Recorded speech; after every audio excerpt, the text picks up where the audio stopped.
ស្វាគមន៍មកកាន់ហាងផ្ដល់លក្ខខណ្ឌរបស់ពួកយើងនៅខាងចកាដូងវីដេអូនេះផ្លាយតាំងពីក្បាលវីដេអូចាំតិចបងប្អូនខ្ញុំបង្ហាញកន្លែងប្លែកណាហើយពាក្យថាហាងផ្ដល់លក្ខខណ្ឌនេះគឺជាពាក្យរបស់ភ្ញៀវដែលគាត់ថាគាត់ប្រាប់ពួកយើងទេចាំខ្ញុំបញ្ជាក់នៅក្នុងវីដេអូនេះថាហេតុអីភ្ញៀវគាត់ថាអញ្ចឹងហើយនៅខាងចុងវីដេអូយើងនឹងបង្ហាញពីទីតាំងហាងយើងថានៅកន្លែងណាសួរបងប្អូននៅខាងចកាដូងឬមួយក៏បងប្អូនដែលគាត់នៅភ្នំពេញគាត់ចង់មកមើលផ្ទាល់អីអាចអញ្ជើញមកមើលផ្ទាល់បានអញ្ចឹងណាបងប្អូនមកទី1មកមើលកន្លែងថាប្លែកអីគេនៅក្បាលវីដេអូនេះគឺជាកន្លែងដែលប្លែក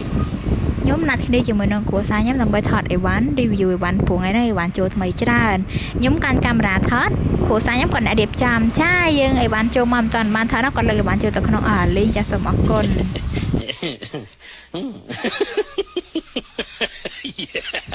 មកងាកមកកាន់ពាក្យហាងលាក់ខ្លួនវិញបងប្អូនខ្ញុំថាតាមភ្ញៀវគាត់ថាអញ្ចេះហាងមួយថ្ងៃលក់រៀងធូរជាងគេប៉ុន្តែមើលអត់សូវឃើញទេអ្នកជិះកាត់អីអត់សូវចាប់អារម្មណ៍ទេចាបងប្អូនណាអញ្ចឹងហើយខ្ញុំក៏នឹកឃើញថាពាក្យហាងលាក់ខ្លួននឹងចេញមកតាមពិតហាងយើងនៅលើផ្លូវធំឯងបងប្អូននៅលើផ្លូវ30ម៉ែត្រនៅចុងវីដេអូយើងនឹងបង្ហាញទីតាំងហាងយើងណាបងប្អូនឈរតែកាត់វីដេអូហើយណាមួយថ្ងៃនេះវ៉ាន់ចូលថែមច្រើនទៀតអញ្ចឹងឆ្លៀតធ្វើវីដេអូ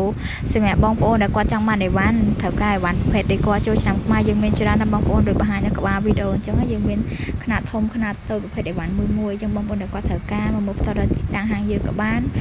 កំងទិញតាម page ក៏បានកំងតាម Telegram ក៏បានដែរបងប្អូនសម្រាប់តម្លៃយើងចរចាគ្នាបានតាមនឹងអញ្ចឹងណាបងប្អូនហើយសម្រាប់តម្លៃអីវ៉ាន់ខាងខ្ញុំមកថាអីវ៉ាន់ខាងខ្ញុំធូរថ្លៃជាងគេឬមួយក៏អីវ៉ាន់ខាងខ្ញុំលក់ថ្លៃកប់លើគេដែរបងប្អូនណាអាស្រ័យលើភ្ញៀវចាក់ស្ដែងទេបងឆែកមើលទៅថាតម្លៃខាងយើងមិនដែរតម្លៃដែលបងធ្លាប់ទិញមិនដែរហ្នឹងអាស្រ័យលើភ្ញៀវចាក់ស្ដែងមកបងប្អូនអ្វីដែលខ្ញុំអាចបញ្ជាក់បងប្អូនវិញបាននោះគឺអីវ៉ាន់ខាងខ្ញុំមិនលក់តែអីវ៉ាន់តែមួយយ៉ាងទេបងប្អូនខ្ញុំលក់ជាមួយនឹងទំនួលខុសត្រូវនឹងសេវាកម្មជូនភ្ញៀវមកដល់យើងផ្ដល់សេវាកម្មមិនទំនួលខុសត្រូវមិនបងប្អូនដែលគាត់ជួយមកដល់ទីតាំងហាងយើងឬមួយក៏បងប្អូនដែលគាត់ធ្លាប់កំងតាម page ឬកំងតាម Telegram គាត់ដឹងហើយហាងយើងរស់រាយមិនអីមិនសេវាកម្មវិខ្ចប់ឲ្យភ្ញៀវមានបញ្ហាអីអត់ភ្ញៀវដែល complain អីអត់និយាយទៅអាហ្នឹងគឺ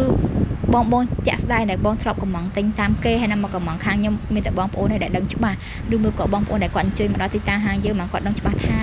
សេវាកម្មដែលខាងយើងផ្ដល់ជូនគាត់ហ្នឹងមិនជាមួយនឹងប្រៀបធៀបជាមួយនឹងសេវាកម្មខាងគេហ្នឹងមិនហើយតម្លៃបងប្អូនថ្លឹងថ្លែងលេខលោកតាមចាក់ស្ដែងទៅបងប្អូនណាអានេះគឺជាអ្វីដែលយើងអាចផ្ដល់ជូនភ្ញៀវបានហើយនៅវីដេអូក្រោយខ្ញុំនឹងបង្ហាញពីតម្លៃជាមួយនឹងសេវាកម្មដែលខ្ញុំផ្ដល់ជូនភ្ញៀវខេត្តភ្ញៀវដែលគាត់ចិត្តទៅបោះដូងមកបងប្អូនជា feedback ដែលគាត់និយាយចេញពីមាត់គាត់តែដែលខ្ញុំមិនរំពឹងទុកថាគាត់និយាយពាក្យហ្នឹងចេញមកកាន់ខ្ញុំស្ដាប់ហើយខ្ញុំឡើងអូអារម្មណ៍មួយនេះខ្ញុំនឹងចែករំលែកបងប្អូនបានដឹងជាពិសេសបងប្អូនដែលគាត់ជាអ្នកលក់ថ្មីស្មោះដូចពួកខ្ញុំអីនេះបងប្អូនសម្រាប់ទីតាំងហាងយើងបងប្អូនណាទីតាំងហាងយើងគឺនៅមុខជាការដងមួយលៀងរថយន្តនេះបងប្អូនណានៅទៅមកគ្នានឹងហ្មងបើសិនជាបងប្អូនមកពីជ្រុងវត្តរិស័យសាញ់បងប្អូនណានៅជ្រុងខាងនោះគឺស្តុបវត្តរិស័យសាញ់បងប្អូនស្តុបវត្តរិស័យសាញ់ហើយនៅក្បែរនៅពីមុខផ្សារពិភពថ្មី2បងប្អូនណានេះខ្លងពីផ្សារពិភពថ្មី2បងប្អូនបើសិនជាបងប្អូនមកពីជ្រុងខាងនោះវិញគឺមកពីស្តុបជាការដងនៅទៅមុខសវណ្ណសាលារៀនសវណ្ណភូមិណាបងប្អូននេះបងប្អូនមកយើងនៅទៅមុខជាការដងមួយលៀងរថយន្តនេះបងប្អូននេះទីតាំងហាងយើងណាបងប្អូន